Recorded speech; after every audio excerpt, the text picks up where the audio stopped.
लेकिन उस सन्नाटे के पीछे एक तूफान खड़ा मुस्कुरा रहा था।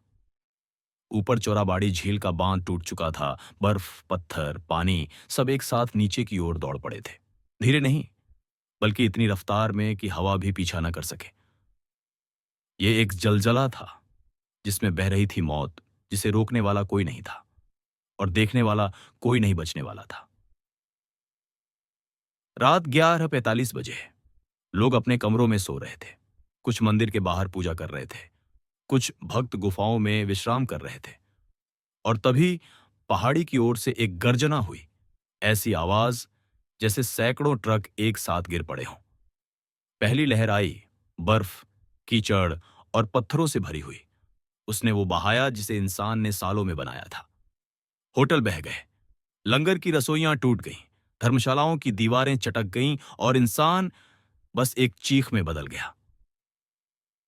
एक मां अपने बच्चे को सीने से लगाए भाग रही थी।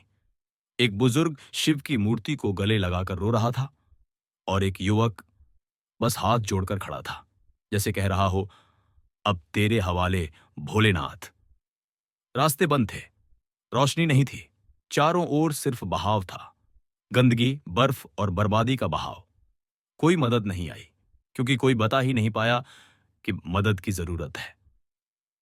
सिर्फ घंटियों की आवाजें कभी कभी सुनाई देती थीं, जैसे शिव खुद कह रहे हों, मैं यही हूं, पर यह तुम लोगों का ही परिणाम है।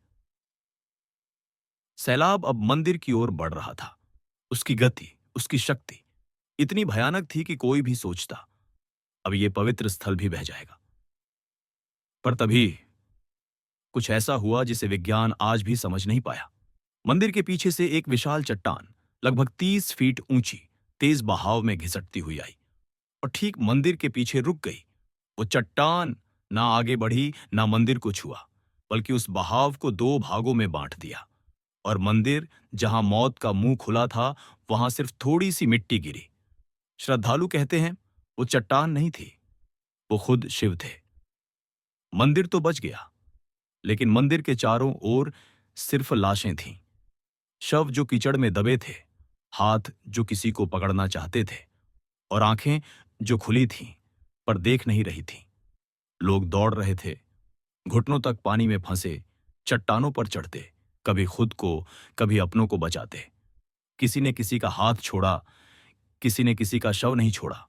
केदारनाथ अब तीर्थ नहीं था, वो युद्ध भूमि बन चुका था, जहां इंसान, प्रकृति और नियति तीनों आमने सामने थे। मध्यरात्रि के बाद एक और झटका आया।